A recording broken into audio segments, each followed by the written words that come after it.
Isa pong napakagandang umaga sa inyong lahat mga kapuso. Welcome once again sa Pinoy MD. And of course, with us today ang ating pinagkakatiwalaang OB-GYN, si Dr. Q. Good morning din, Conet. Good morning sa ating mga kapuso na masipag gumising para samahan tayo sa ating programa. Yes, highly appreciated po ang inyong paggising tuwing umaga para samahan kami. And of course, hindi naman namin kayo bibiguin dahil marami kaming mga inihandang tips para po sa inyo ngayong umaga. Delikado bang magbuntis sa mga diabetic? At pwede nga bang magkaroon ulit ng regla ang babaeng nag-menopause na? Alamin ang sagot mula kay Dr. Q sa pagbabalik ng Pinoy MD. Welcome back sa Pinoy MD. Naku, nagkakasayahan na kami ni Dr. Q.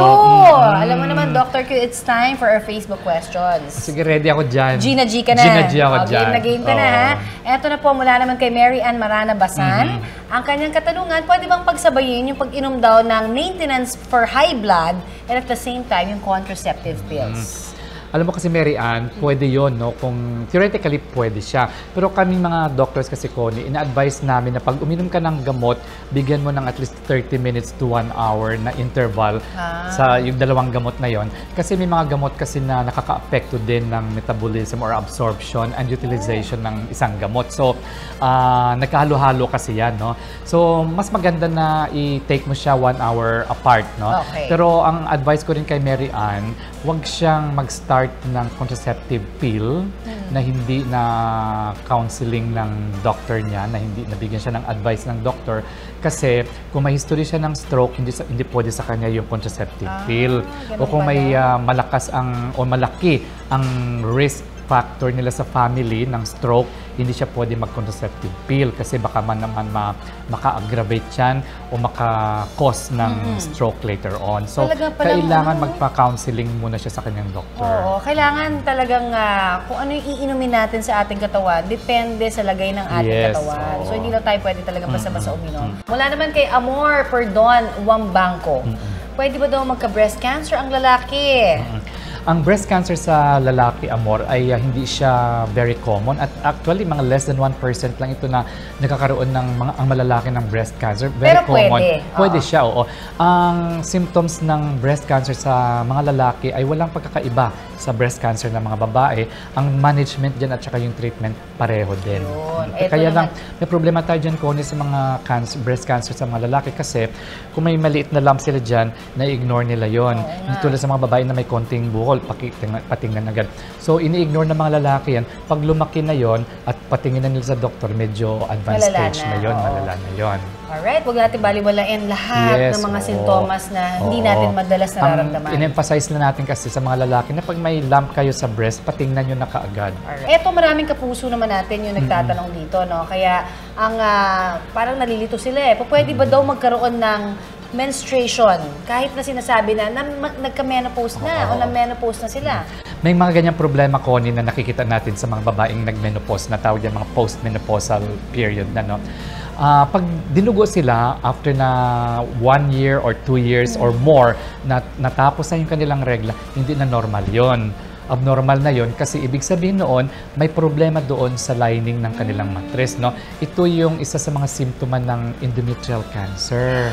Or di kaya doon sa cervix na may may cancer doon, pwede silang duguin after ng, say for example, ng contact nila with the partner, o kung may secondary infection doon, pwede silang duguin, no? So, ang advice natin sa mga postmenopausal women na dinudugo, kailangan magpatingin sila kasi ibig sabihin nito, may problema doon sa loob ng matres o di kaya doon sa kwelyo ng matres. Pero huwag naman kayo matakot. Kasi once napatingin ninyo, di ba, that's the only time you can be sure kung ano yan. Ang importante lang, magabayan kayo ng inyong mga doktor. Correct. Mga kapuso, magbabalik pa rin po kami dito sa Pinoy MD for more health tips, kaya dyan lamang po kayo. Tuloy-tuloy pa rin po tayo dito sa Pinoy MD at yaman din lamang. Nakasama ho natin ay isang magaling na OB-GYN. Sasamantalahin na namin, ha? Pagkakataon. Sinasamantala mo naman ako palagi po. Sasamantalahin namin yung mga OB problems. Ano ba yung mga tinatawag natin mga OB problems na madalas na naririnig? Yung napakalakas ng menstrual period, di ba? Yung iba naman, wala, halos, patak-patak. Ang tawag natin dyan, Connie, abnormal uterine bleeding. No?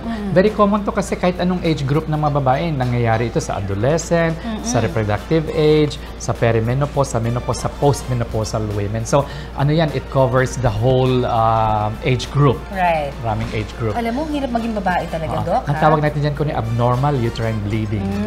Pero hindi lang kasi yan ang mga OB problems Oo, eh. Diba? marami din naman, mga Kaya nga sabi tumors. namin, men, you have to be kind to your wife, di ba? Or girlfriend dahil iba yung mga pinagdadaanan Dapat namin. maintindihan ng mga lalaki yung dinadaanan ng mga babae. Hormone problem. Oo, Dami yes, yan. oo. So, alamin na ho natin mga kapuso, panoorin nyo rin yung inyong mga asawa ha, para lalo tayo maintindihan. Ano-ano nga ba itong mga OB problems na yan? 9 na taong gulang lang daw noon si Juliet nang una siyang datna ng menstruation. Simula noon, wala naman daw siyang naramdamang kakaiba sa tuwing siya ay may buwan ng dalaw. Pero nagbago raw ito nang tumungtong siya sa edad na 19. Noon daw niya naranasan ng sobrang pagdurugo. Sa katunayan, umaabot daw sa 12 sanitary napkin ang kanyang nagagamit kada araw ng kanyang menstruation. Doon na nag-start yung mahaba tsaka yung malakas na flow. May isang time na sobrang tagal na, inabot na ng 14 days, nahihilo na ako dahil yun nga, ang gamit ko noon is hindi na pads.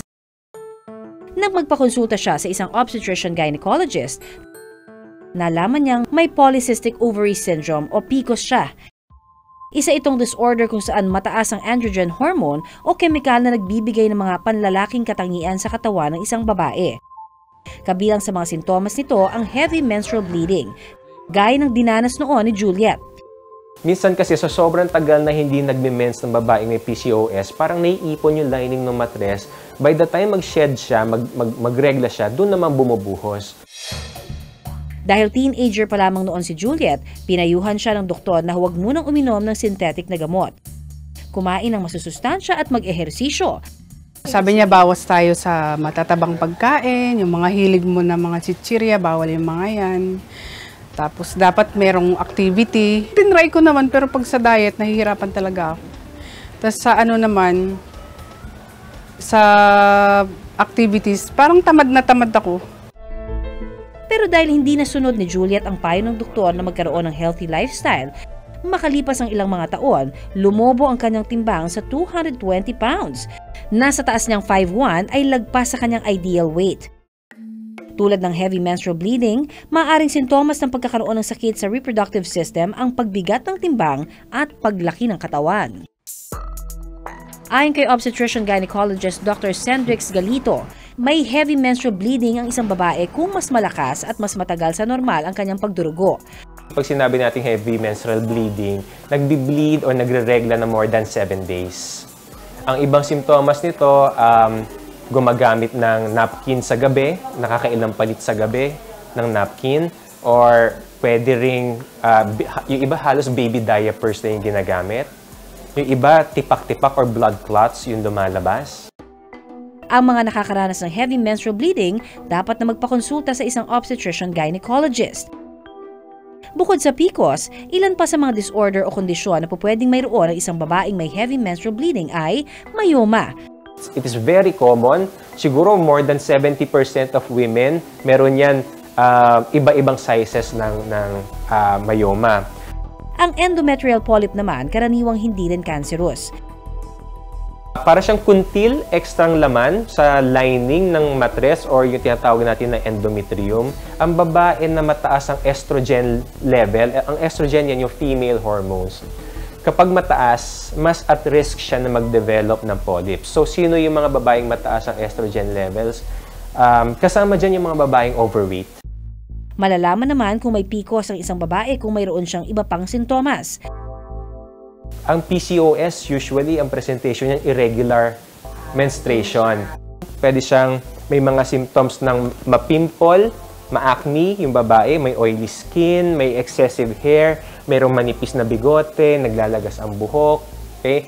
Or pwede rin silang overweight. Noong 2016, dahil daw sa kanyang bigat, nahirapan na raw maglakad si Juliet. Kaya nagpa siyang magkaroon na ng healthy lifestyle. At dahil sa kanyang pagpapursige, mula 220 pounds noon, 152 pounds na lamang siya ngayon. Naging normal na rin ang kanyang regla.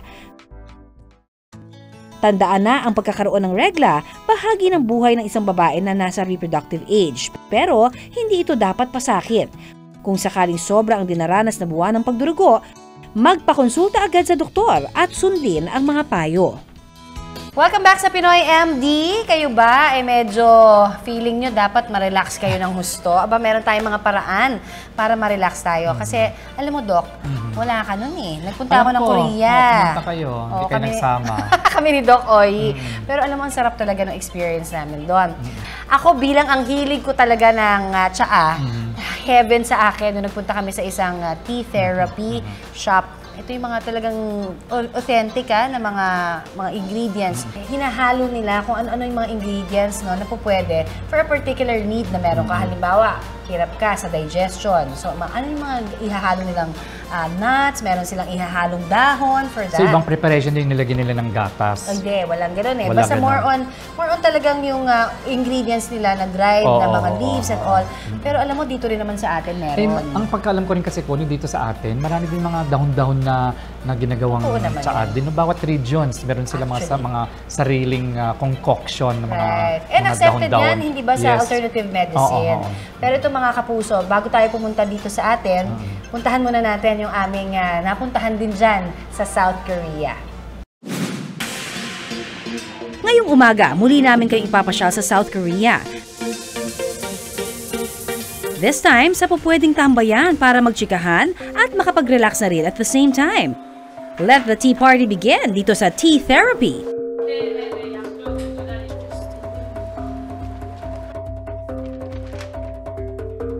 Samut-saring mga tsaa ang mabibili rito na gawa mula sa iba't ibang herbs. Pero ang maganda dito, meron din sila dito sa kanilang menu na guide, no? Kung ano yung babagay na tsaa para sa inyo. So, katulad dito, may nakikita tayong yes and no path, no? So, pipiliin mo lamang kung ano yung pinakatamang sagot na nararamdaman ng iyong katawan. Halimbawa, I often have an upset stomach. So, ako naman, no. Okay? So, ang susunod dyan na line, gagayad lang tayo. I like starting new things but can't really finish them. So, no. In this case, lahat ng mga kulay na gano'n ay pwede po sa akin o yung bagay. Pero ako, ang pinili ko ito pong Chi Booster or Energy Booster. So, kailangan ko yan after a hard day's work. Kailangan ma-perk up ang aking mood. So, yan ang aking o-orderin. Astragalus, Angelica at Goji Berry ang pinagsama-samang sangkap sa Chi Booster Tea. So, ito na yung in-order ko, the Chi Booster. Ayon sa alternative medicine, nakatutulong itong magpalakas ng immune system at may anti-inflammatory properties din. Kapag na-serve na ang tea, may maliliit na timer para orasan kung ready na itong inumin. Meron din tayong snack dito. Ito yung black beans. At ito naman yung dried fruit na jujube. Alright, so let's taste this Chi Booster. Tignan natin talaga kung gaano kasarap at gaano nito mabuboost ang aking energy.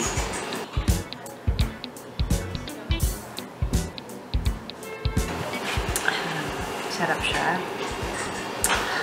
Just what I need. Habang ini-enjoy ko ang aking Chi Booster Tea, itong si Doc Oyi may sariling pinagkakaabalahan. 이은경이라고 합니다. I understood that. Hindi lang kasi ito cafe, kundi clinic din. Pwedeng magpakonsulta sa may-ari at tea therapist na si Ung Kyung. Ilan sa mga tinanong kay Doc Oyi ay tungkol sa pang-araw-araw na lagay na kanyang pangangatawan. Weak. Low energy. 피곤하다는. Kung palagi ba siyang pagod, nakatutulog ng mahimbing sa gabi, at kung nalilipasan ng gutom. 뭐 음식을 먹어도 좀 Kapag marami kang iniisip habang kumakain, nagtatrabaho ng mabilis ang utak at hindi gumagana ng mabuti ang sikmura. Inirekomenda ni Ung Kyung ang Chi Booster Tea para kay Doc Oyi. 중요한 건 이 차보다 사실은 많이 생각하지 않아. Bukod sa tsaa, huwag kang masyadong mag-alala tungkol sa mga bagay-bagay. Baguhin mo ang lifestyle mo kasi pag hindi, hindi rin pubuti ang pakiramdam mo. From tea shop to clinic to foot spa. Tama ang dinig nyo mga kapuso. Dahil meron din ditong self-service foot spa. So kasi sa kalusugan, yung mainit na paa, lalo sa immune system natin, makakabuti yun. Pag sobrang init or sobrang lamig, ibig sabihin may imbalance sa loob. Okay. So ito yung paraan, kung masyadong malamig ang paa mo, para bumalik o babalansihin mo siya. Ito nga talaga kailangan natin. Lalo na kasi dito sa South Korea, malamig. Yep. So, kaya I think sa kanila, napaka-importante na may pang-warm din. Alam niyo, mga kapuso, ito naman po pwede nyo rin gawin sa bahay. Sa bahay, Mga oo. batsa lang, di ba? Magkaroon kayo ng mainit na tubig. Hindi, ordinary yung salt, for example. Yes, sarap. Yep. Sarap nga, no? Nakaka-relax nga, no? Pero hindi lang sa Korea nauuso ang health benefits ng tsaa. Dito sa atin, pwedeng-pwede ring ma-enjoy ang tsaa sa ilang tea at coffee shops. Bukod sa nakasanayang tea gaya ng Earl Grey, pinagsamang chamomile at mint at Moroccan tea, makabibili na rin ng mga tradisyonal na tsaa na talagang tatak Pinoy. Yan ang titikman ng mag-aamigang sina Jenny, Tita at Ana. Tulad ko, mahilig ding uminom ng tsaa ang titas Huti na ito. Kapag daw kasi nagtsatsaa, bukod sa napapasarap ang kanilang huntahan, may mabubuting benepisyo rin daw silang nakukuha. Tinitake ko kasing tea, merong anti-aging property siya yung ginseng. So, ayan, kaya it will keep my skin youthful pa rin, kahit medyo maedad na tayo. Constipated ako, so yung tea nakakatulong siya para araw-araw. Metabolism ko, para maano yung for digestion. And then, makapag-relax. Maganda yung tulog. Sinubukan ni Ana ang banabati. Mayaman ito sa fiber kaya makatutulong ito sa kanyang constipation. Actually, wala siyang lasa. Pero kapag ininom mo siya, hindi siya gumuguhit sa lalamunan. Masarap. Para naman kay Jenny, tanglad tea.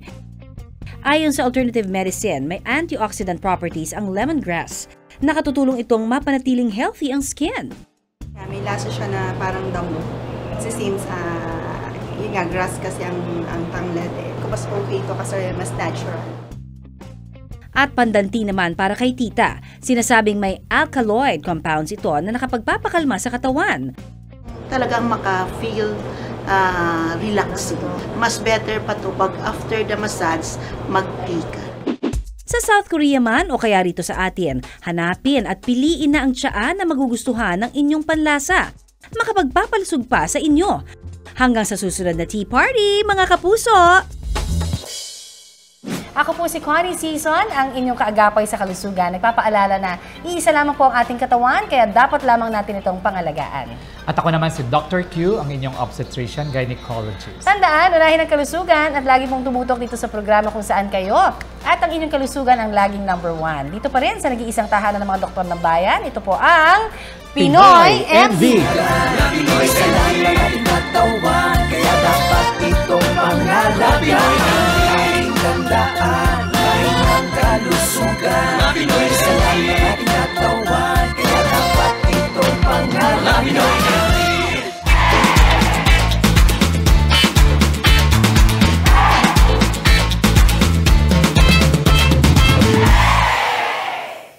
Maraming salamat sa pagtutok sa Pinoy MD. Para po sa iba pang kaalaman tungkol sa ating kalusugan, mag-subscribe na sa GMA Public Affairs YouTube channel. And of course, don't forget to hit the bell button for our latest updates.